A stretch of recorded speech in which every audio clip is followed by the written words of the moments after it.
Well, good morning. We're coming live to you from Nasrec. In just a couple of hours, the ANC's policy conference will kick off. And of course, we expect President Jacob Zuma to give the opening remarks and a few other reports that will be presented by the likes of the Secretary General of the party, as well as the policy head of the party, as well as an NEC member, Fikile Mbalula. But right now, I'm joined by a fellow NEC member from the ANC, Zizi Kodwa, this morning. And I was just told by the producers to say that the sun has actually come out because now we're waiting, and we expect thousands of ANC members to be here when that sun is out and about. Good morning, Zizi, and thank you so much for joining us this morning. Just a quick one, quite important role that the provinces play in terms of the discussions that will be taking place over the next 6 days. Well, I think firstly we must thank all ordinary South Africans, organized and unorganized, who have made very substantive submissions on a number of policy suggestions. And I'm talking about faith-based, I'm talking about NGOs, I'm talking about academia. And they've made their submissions. Of course, the structures of the ANC, branches of the ANC, have also had an opportunity to reflect and to review the existing policies. There are a number of pronouncements, some of them they've made, on issues of how do we accelerate land, how do you deal with issues of changing the structure of the economy, how do you deal with stubborn, ever-increasing numbers of unemployment among youth in particular. And therefore, we need policies of the ANC that respond to existing material problems we face as a country. So provinces of the ANC, of course, they've made their own submissions, but a national policy conference is not a meeting of provinces. It's a meeting of delegates of the ANC, from branches of the ANC. And therefore, the summary of those submissions shall be presented here, which must also form part of the discussions when we go to sectoral commissions. What are some of the borderlines? Because if you listen to some or read up on some of the resolutions taken by some of the provinces, it almost seems as though that when it comes to policy discussions, nothing is wrong up until we get to the national conference and those policies are being deliberated and then adopted on. If the ANC is to remain relevant and to adapt to new conditions, its policies too must be relevant and they must respond to current challenges. We have a triple challenge of unemployment, inequality and poverty. And therefore, it's important that every policy of the ANC, among others, must address that issue. We are now in the week of celebrating the Freedom Charter, 62nd anniversary of Freedom Charter. The ANC policies must address the aspirations of the people, and only the people only. And therefore, whatever we do, as we gather here from today, the delegates of the ANC, we must, among others, understand first and foremost, we are here to gather to serve the people of South Africa, because the ANC is not the property of the people of members of the ANC. It's a property of the people of South Africa. We are here on behalf of the people of South Africa. Whatever we do is not about us. That's why, among others, our organizational and political discipline must be such that we understand, first and foremost, we gather here on behalf of the people of South Africa. The leagues also play quite a critical role in these policy discussions. And if you look up on some of the resolutions that have been taken by the ANC Women's League, for instance, it almost seemed that they have won their battle in the ANC many years ago, even when the ANC resolved that 50% of some of its leadership structures will be females and 50% plus going forward.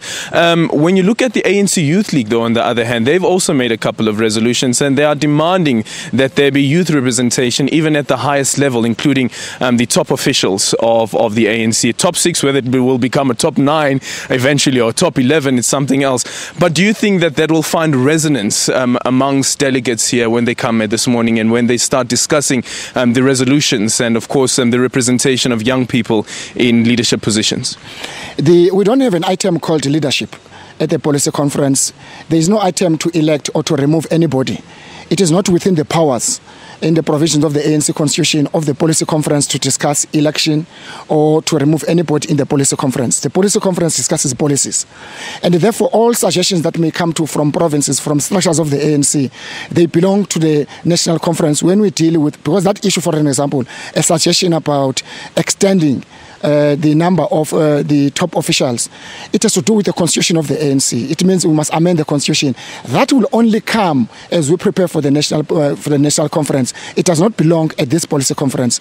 So the issues about the role of the leagues is precisely the reason objectively why the ANC established the leagues, so that the Youth League can establish and rally and mobilize young people behind the banner of black, green and gold. The Women's League, as far back as 1918, the Bantu Women's League, was among others an organization, a platform for women to raise issues. As you know, the issues about gender parity, it's not just the struggle of a Women's League, it's an agenda of the African National Congress. So when we say as the ANC, we fight against super exploitation of women, we mean that among others, it must be driven by the African National Congress. So those policies we celebrate today, the achievements of the Women's League, we're celebrating the achievement of the ANC. I think quite important as well for this conference is the renewal of the ANC and how the ANC find relevance in the current state that it finds itself in and the current political landscape of the country. Do you think that once these ANC delegates leave today, this conference, that they will leave united and they will be focusing on elections come 2019? I've heard Cyril Ramaphosa, the Deputy President, saying that the elections, the campaign for 2019 starts now. It starts here. The campaign has long started.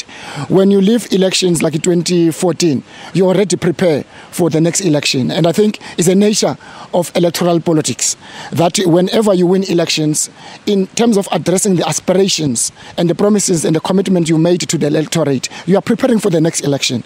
And I think we're quite confident that as people voted us overwhelmingly in 2014, they will do the same. We will win overwhelmingly in 2019 because our track record in terms of service delivery speaks for itself.